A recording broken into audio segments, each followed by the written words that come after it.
మాట్లాడడం జరిగింది అధ్యక్ష. వాళ్ళు కూర్చోబెట్టి దానికి సంబంధించి మీరు ఒక సమగ్రమైన ఒక కార్యాచరణ ఇవ్వండి మాకు. మీరు వస్తే నేను కేంద్ర ప్రభుత్వం నేను ప్రత్యేకించి నేను కూడా నాకు సంబంధించి నేను కూడా తీసుకెళ్తాను తెలియజేస్తాను అధ్యక్ష. So we are extremely committed not to private this.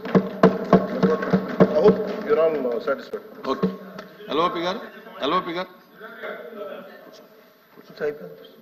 కూర్చో.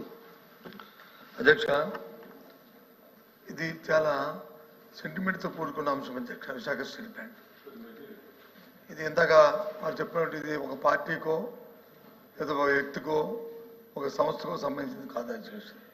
ఇది విశాఖ హక్కు, ఆంధ్రుల హక్కు. ఉమ్మడి రాష్ట్రంలో ఉన్న ఆంధ్రుల తాలూకు హక్కు అధ్యక్ష. 32 మంది ప్రాణత్యాగాలతో అయింది. ఇందాక మంత్రులు మాట్లాడుతున్నప్పుడు 1-2 విషయాన్ని వారు చెప్పడం జరిగింది. భూములు అమ్మేస్తున్నారు అప్పుడు ముఖ్యమంత్రి గారు తీసేద్దారు. దానికి కావాల్సిన నిధులు సేకరించుకోవడానికి ఆ రోజు చెప్తున్న ప్రయత్నాలు అధ్యక్ష.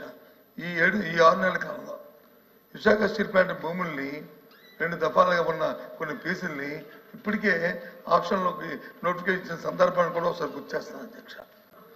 దాన్ని మేము వ్యతిరేకించమా? ఇది కాదు, ఇది డే టు డే యాక్టివిటీలో భాగం అధ్యక్ష. ఆ సందర్భంలో మాట్లాడిన దాన్ని రాజకీయాల్లో కూర్చోపించడం కరెక్ట్ కాదు. ఏమైనప్పటికీ కూడా ఇది పూర్తిగా కూడా దీన్ని ప్రైవేటైజ్ చేయకుండా ఉంచాలి అధ్యక్ష.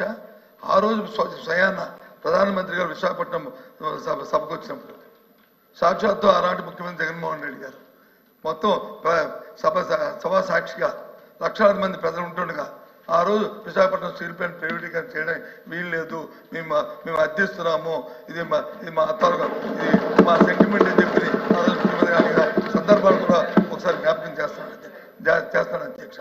ఎందుకంటే ఇది అన్ని పార్టీల తాలూకు కమిట్మెంట్ వాళ్ళు తప్ప ఇది ఏ ఒక్కరితోనో అవుతుందో అనుకుంటే మాత్రం పొరపాటు అధ్యక్ష. ఏదైతే రాష్ట్రంలో దేశంలో ఉన్న మిగతా రాష్ట్రాల్లో జరుగుతున్న అంశాలు ఉన్నాయో ఆ ప్రకారమే దీన్ని కూడా అందరం సమస్యగా దీన్ని కాపాడుకోవడం భావిస్తుంది. పూర్తిగా మా తరఫున మా పార్టీ తరఫున మా బాధ్యతగా ఈ హక్కుని ఏదైతే విశాఖపట్నం స్టీల్ ప్లాంట్ అనేదాన్ని ఏది ఉందో దాన్ని చేస్తే మాత్రం దాన్ని పోరాడతాం అధ్యక్ష, దాన్ని కాపాడడం ప్రయత్నిస్తాం అధ్యక్ష. ఏదైతే ఇప్పుడు గౌరవ సభ్యులు చెప్పారో కుటుంబంలో నాయకులు అచ్చెన్నాయుడు గారు కానీ లేదా పవన్ కళ్యాణ్ గారు చెప్పారు, ఆ మాట మీద కట్టుబడి ఉండి దీన్ని ప్రైవేటీకరణ చేయాలనేది మా తాలూకా డిమాండ్ ఎక్సర్సైజ్ చేయాలని కోరుతున్నాం అధ్యక్ష. ఇంకా లేదండి, కూర్చోండి, అయిపోయింది. Question number 13634 minister for revenue reply చెప్తారా సార్? ప్రతిపక్ష నాయకులు బొత్స గారు అడిగిన దానికి సార్, ఆ రోజున కూడా మేము అడిగింది ఏంటంటే ఆల్ పార్టీ డెలిగేషన్ తీసుకెళ్ళండి అని మేము అభ్యర్థించాం sir. They haven't taken any initiative even then. We are real. ఆ రోజు నుంచి కూడా ఈ రోజు మేము ఒకటే కమిట్మెంట్తో మాట్లాడుతున్నాం, కానీ ఆ రోజున మేము అభ్యర్థించాం అధ్యక్ష.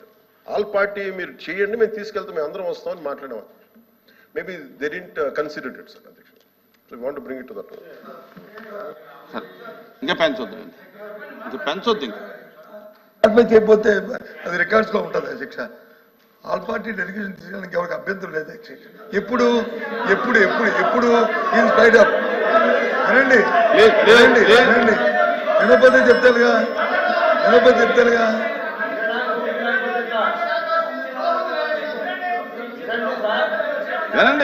వినండి దయచేసి వినండి. రామారావు గారు వినండి. వినటానికి అభ్యంతరం ఏముంది? ఆ రోజున్న ప్రభుత్వానికి ఆపే శక్తి లేకపోయినప్పుడు ఆల్ పార్టీ డెలిగేషన్ రావాలని మాకు ఆ శక్తి ఉంది. అది ఉంది కాబట్టి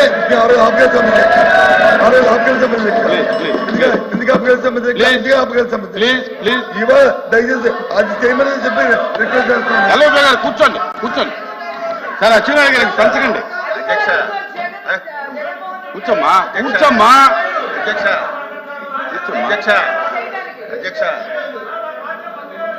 ఆ రోజు కనుక నిజంగా మనసు త్రికరణ